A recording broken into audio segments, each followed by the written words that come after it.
जय श्री कृष्णा।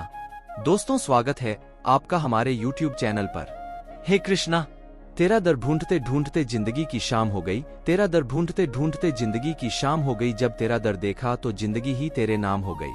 कान्हा, जब तेरा दर देखा तो ये जिंदगी ही तेरे नाम हो गई। दोस्तों, अक्सर हम अपनी जिंदगी के दुख और दर्द दूर करने के लिए कान्हा को ढूंढते हैं, कान्हा के पास जाते हैं। लेकिन जब हम कान्हा से मिलते हैं और कान्हा को पहचानने लगते हैं, तब हम कान्हा के ही हो जाते हैं और फिर हमारी ये जिंदगी ही उनके नाम हो जाती है। और जब हम कान्हा के हो जाते हैं, हमारा जीवन हम कान्हा को समर्पित करते हैं, तो हमारे जीवन में सुख आए चाहे दुख आए, बस हम कान्हा की मर्जी समझकर उसे जीना सीख जाते हैं और कृष्णा से जुड़ जाते हैं। तो दोस्तों, आप भी अगर कृष्णा से जुड़ना चाहते हैं तो आज का यह संदेश जरूर सुन लेना, क्योंकि यह संदेश आपके सामने आया है तो यूं ही बात नहीं है। ये तो कान्हा की मर्जी है जो आपके लिए यह संदेश लेकर आए हैं।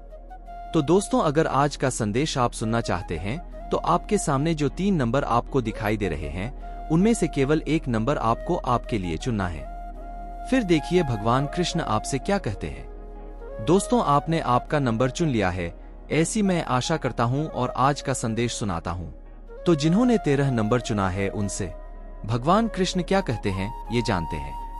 भगवान कृष्ण आपसे कहते हैं, अगर दूसरों की मदद करते हुए तेरे देह में खुशी हो रही है ना, तो यही मेरी असली सेवा है। बाकी तो सब दिखावा है, बाकी तो सब व्यर्थ है। अरे, जो दूसरों को मदद करते वक्त खुश होता है और उसे दूसरों का दुख देख के भी दुख होता है, ऐसे व्यक्ति के मन में मैं वास करता हूँ। तेरा संबंध उसी आत्मा से जुड़ता है जिनका तेरा पिछले जन्म में कोई रिश्ता होता है, वरना दुनिया की इस भीड़ में कौन किसको जानता है। अरे, जो संसार में फंसा हुआ है या माया की धारा में बह रहा है, माया उसे ज्यादा परेशान नहीं करती है।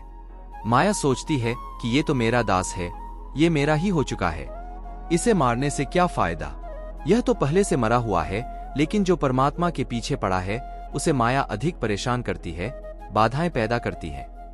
माया की गति विचित्र और समझ के बाहर है। इसीलिए मोह माया के जाल में फंसने से अच्छा तू भक्ति में तल्लीन हो जा और वही खो जा, ताकि माया तुझे ढूंढ न सके। जीवन में शांति चाहता है तो दूसरों की शिकायत करने से बेहतर है खुद को बदल, क्योंकि पूरी दुनिया में कारपेट बिछाने से खुद के पैरों में चप्पल पहन लेना अधिक सरल माना गया है।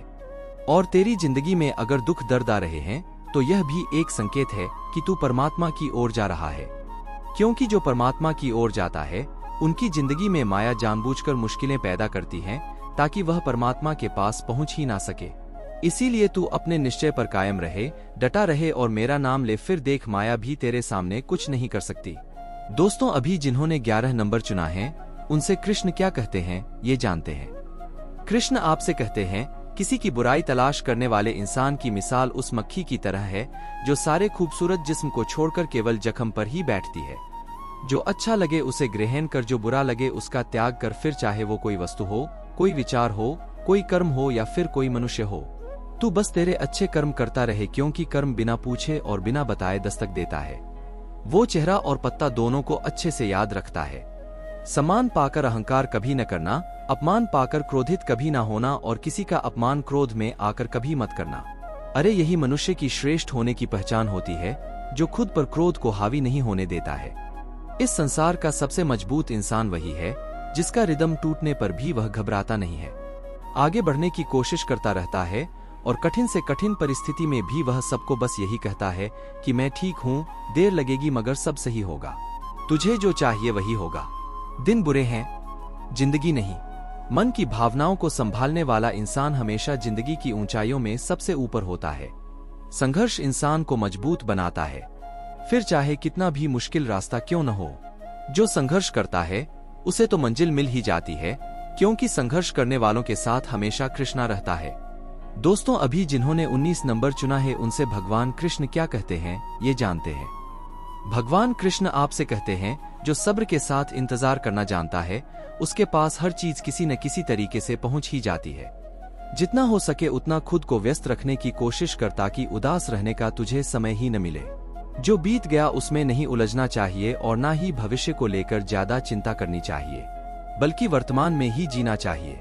जो हो रहा है उसे कभी कभी होने भी देना चाहिए, क्योंकि तेरे इस कृष्ण ने तेरे लिए बहुत बेहतर से बेहतर सोच लिया है। जो भी तेरे साथ आगे जाकर होगा वह बेहतर ही साबित होगा। अरे, एक तरफ मोह है तो एक तरफ है माया, एक तरफ मोह है तो एक तरफ ही माया। वो कभी भी नहीं घबराया जो मेरे शरण आया। जब तू शुरुआत करेगा तो स्वाभाविक रूप से तुझे असफलता मिल सकती है, लेकिन तुझे तेरे अच्छे कर्म करना नहीं छोड़ना है, क्योंकि एक समय ऐसा भी आएगा जब तू परिपूर्ण हो जाएगा और तेरे सारे कार्य भी सफल हो जाएंगे। बस किसी भी विकट परिस्थिति में तुझे कोई गलत फैसला नहीं लेना है, किसी के साथ बुरे कर्म नहीं करने हैं। इस प्रकार अगर तू जिंदगी जीने की कोशिश करता है तो तुझे सफल बनाने का काम मैं खुद करता हूँ। तू डरना नहीं, तू घबराना नहीं। तेरा यह कृष्ण सदा ही तेरे साथ रहता है, सदा ही तेरे साथ रहता है। दोस्तों, आज का संदेश आपने सुना होगा तो हमें बस एक ही बात पता चली है जो अक्सर हम सुनते हैं लेकिन करना भूल जाते हैं, और वो है अच्छे कर्म।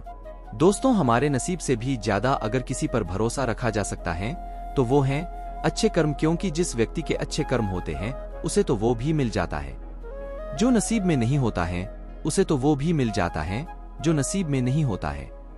दोस्तों, आज का संदेश आपको कैसा लगा कमेंट करके जरूर बताना, और ऐसे ही संदेश सुनने के लिए हमारे YouTube चैनल को सब्सक्राइब अवश्य कीजिएगा। फिर मिलेंगे नए संदेश के साथ, तब तक के लिए बोलते रहिए जय श्री कृष्णा, जय श्री कृष्णा।